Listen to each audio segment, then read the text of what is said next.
Okay mister পারাবি, এবার আপনিই বলুন কি এমন দক্ষতা আছে আপনার যার কারণে এই কোম্পানি আপনাকে হায়ার করবে? ম্যাম, আমি খুব ভালো ফ্লার্ট করতে পারি। কি বললেন আপনি? আমি খুব সুন্দরভাবে ফ্লার্ট করতে পারি।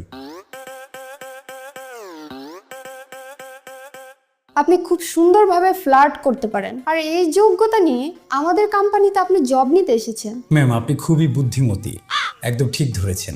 আমি খুব ভালো ফ্লার্ট করতে পারি, এটাই আমার স্ট্রেংথ। তাহলে আপনার উইকনেস কি শুনি? আপনার ওই একজোড়া চোখ, এই চোখ ছাড়া আমার এই দুনিয়াতে আর কোনো উইকনেস নেই। এই ধরনের কথাবার্তা বলে আমাদের কোম্পানিতে জয়েন করতে চাচ্ছেন? ম্যাম, আমার মনে যেটা ছিল সেটা বলে দিলাম। আমি আবার মনের কথা বেশিক্ষণ চেপে রাখতে পারি না। যে সমস্ত ছেলেরা স্ট্রেট ফরওয়ার্ড কথা বলে মেয়েরা তাদেরকে খুব পছন্দ করে। এই যোগ্যতা নিয়ে আপনি কি এমন করবেন যেটার কারণে আমাদের এই কোম্পানি দেশের সবচেয়ে সেরা কোম্পানি হয়ে যাবে, আমাদের ইনকাম এবং সুনাম দুটোই বাড়তে থাকবে? কি এমন করবেন আপনি? ম্যাম, এই কোম্পানি তো এই দেশের সেরা কোম্পানি সেদিনই হয়ে গিয়েছিল যেদিন আপনি এই কোম্পানিতে জয়েন করেছিলেন। কিন্তু আপনার কি মনে হচ্ছে না আপনি একটু বেশি তেলবাজি করছেন? কি ব্যাপার ম্যাম, আপনি একটু সুন্দর হয়েছেন বলে কি যা খুশি তাই বলে যাবেন? আপনি হয়তো আমার চেয়ে একটু উপরের পোস্টে থাকবেন, আমি হয়তো আপনার চেয়ে একটু নিচের পোস্টে থাকবো। এর মানে এই না যে আপনি আমাকে যা খুশি তাই বলবেন। একটু বেশি সুন্দর হয়েছেন বলে সবকিছু কিন্তু টলারেট করা যাবে না ম্যাম। আপনি আমার চেয়ে নিচের পোস্টে আছেন আর আমি আপনার চেয়ে উপরের পোস্টে আছি। আপনাকে তো এখনো চাকরি দেওয়া হয়নি। আর এক সেকেন্ড, আপনি কি যেন বললেন? এই পৃথিবীর সবচেয়ে কঠিনতম, কঠোর এবং রূঢ় সত্য আমি আপনাকে বলেছি ম্যাম। আপনি এই পৃথিবীর সবচেয়ে সুন্দরী নারী। তার মানে এই না যে আপনি আমাকে যা খুশি তাই বলে যাবেন।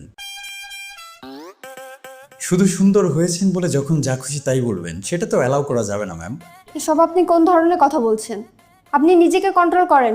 আমি তো নিজেকে কন্ট্রোল করেই রেখেছি ম্যাম, না হলে ভয় হয় কখন আবার আমি আপনার চোখের মায়ায় হারিয়ে যাই। আপনি আমার দিকে তাকিয়ে থাকবেন না প্লিজ।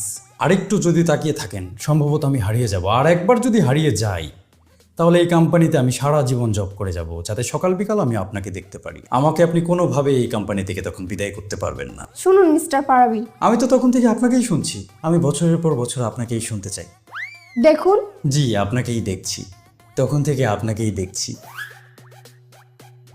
দেখা তো থামাচ্ছি না, আপনি বলুন। আরে আপনি থামুন। আপনি এসব কথা কোত্থেকে ধরে নিয়ে আসতেছেন? একটার পর একটা কথা বলেই যাচ্ছেন। পৃথিবীর সবচেয়ে সুন্দরী নারী আমার সামনে বসে আছে, আমি তো কিছু বাড়িয়ে বলছি না।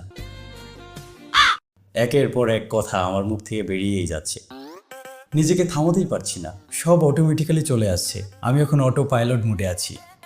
আপনি জানেন তো যে আমি কে?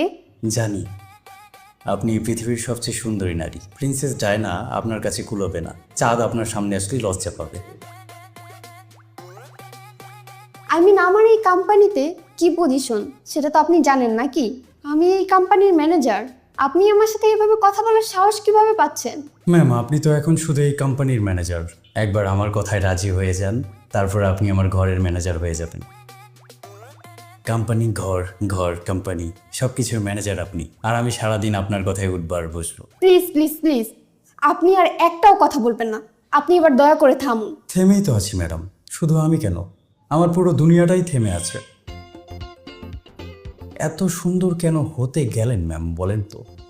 সুন্দরী হওয়া যদি কোনো ধরনের ক্রাইম হতো তাহলে আপনাকে সারা বছর জেলের ভেতরে থাকতে হতো, কখনো বের হতে পারতেন না। আই এম সরি, আমি আপনাকে এখানে কোনো চাকরি দিতে পারবো না। আচ্ছা ঠিক আছে ম্যাম, তাহলে আর কি করার। চাকরি যেহেতু দিতে পারবেনই না, আমাকে আবার কষ্ট করে হেঁটে হেঁটে আরেকটা কোম্পানিতে গিয়ে সেই কোম্পানির ম্যানেজারের সামনে আমার এই দক্ষতাকে দেখাতে হবে। যদিও আমি চাইতাম না যে আমার এই দক্ষতাটা অন্য কোনো কোম্পানির ম্যানেজার দেখুক, আমি এটা শুধু আপনাকেই দেখাতে চাচ্ছিলাম। কিন্তু কি করব বলুন ম্যাম, চাকরিরও প্রয়োজন। এখন কারো কোম্পানি হোক বা মন, জোর করে তো আমি থাকতে পারি না। আমাকে একটু থাকার সুযোগ দিলে তাহলে না আমি থাকতে পারি।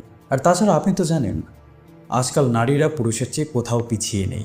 যেমনটা আপনি পিছিয়ে নেই আমার চেয়ে, আমি আপনার পেছনে আছি। তেমনি ম্যাক্সিমাম কোম্পানির ম্যানেজাররাই আজকাল নারী, আপনি তো জানেন।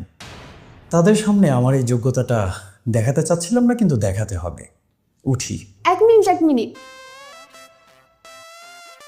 আপনি 2 মিনিট নিন, 5 মিনিট নিন, 10 মিনিট নিন, আধা ঘন্টা নিয়ে নিন, আমি শুনছি, আপনি বলুন। মানে আপনি যেই কোম্পানিতে যাবেন সবার কাছে একই ধরনের কথা বলবেন? জানি না ম্যাম। জানেন না মানে? আপনি জানেন না কেন? আপনাকে জানতে হবে। কি জানতে হবে ম্যাম? আপনি এইভাবে আরো কারোর সাথে কথা বলবেন কি বলবেন না? বললাম তো ম্যাম, জানি না, হয়তো বলবো হয়তো বলবো না। তুমি আমার সাথে এরকমটা কিভাবে করতে পারো? আমি তো কিচ্ছু করিনি ম্যাম, যা করার আপনিই করেছেন। আমাকে চাকরি দেওয়ার আগে সেখান থেকে ফায়ার করে দিয়েছে। তুমি এই কোম্পানি ছেড়ে কোথাও যাবে না। আর এইভাবে অন্য কোনো ম্যানেজারের সামনে কথা বলার তো কোনো প্রশ্নই ওঠে না। আপনি থাকতে বললে না থেকে যাব কোথায়? কোথাও যাবার তো উপায় নেই, থেকেই যাব, সারা জীবন থেকে যাব। কিন্তু হ্যান্ডসাম একটা স্যালারি না হলে তো থাকার উপায় নেই ম্যাম, বাজারের যা অবস্থা। আপনাকে 50,000 টাকা বেতন দেওয়া হবে, আপনাকে এই কোম্পানিতে হায়ার করা হলো। ম্যাম, আগের কোম্পানিতে আমার স্যালারি ছিল 75,000, একটু কম হয়ে গেল, আমি উঠি। 1 লক্ষ টাকা। আপনি এই কোম্পানিতেই থাকুন।